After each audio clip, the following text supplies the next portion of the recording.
commencement était la parole et la parole était Dieu. Tout fut amené à l'existence par elle. Parole d'ici, parole d'ailleurs, parole pour nous instruire, parole. Fini avec la monopolie des fables. Mon Afrique te parle. Écoute mon Afrique.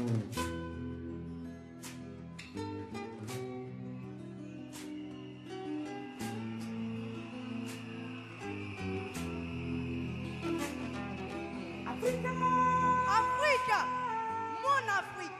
Comme de coutume chez nous en pays malingué, le salut est un symbole de sagesse et de maturité. Alors, je vous dis, assalamu alaikum. Que la paix de Dieu soit avec vous. Tous.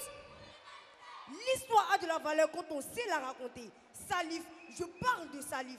L'enfant prodige, son intelligence dépassait son âge. Comme métier, il a choisi celui du guide des moutons vers de belles pâturages. Il était donc berger. Quand on sait jongler les mots, on n'a pas peur de les faire sortir. Un jour, le petit Salif décide d'aller faire perdre ses moutons à la lisière de la petite broussaille qui se perdait dans le fin fond de la forêt interdite. Seul au milieu de l'opéra des chants d'oiseaux, Salif trouva distraction dans le remplissage de son sac par des roses noisettes. Soudain, comme un ouragan, surgit un génie à deux cornes, au menton, carré, à la voix, multicolore, et dit: qui ose déranger le grand génie de la forêt interdite?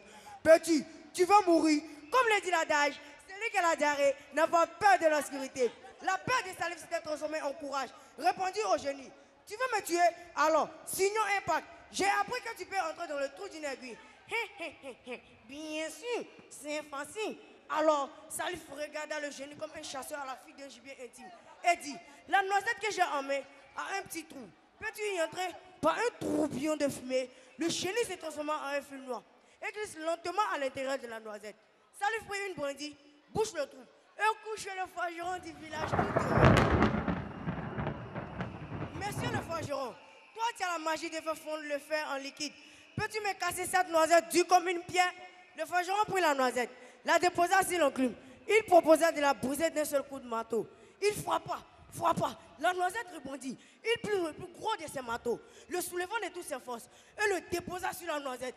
Brillant. Le bruit fut tellement pénible que les étoiles du ciel ont arrêté de briller. Le vent a changé sa position. Même les poissons ont fui l'eau.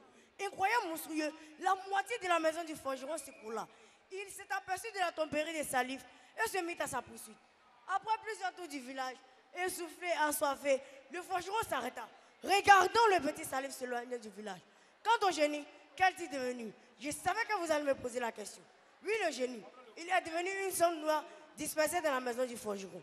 La plus grande malheur du génie est de faire croire qu'il n'existe pas. Fils Afrique, ne vous fiez pas aux apparences, car elles sont souvent trompeuses. C'était les enfants au cadre du Béquet. Shalom.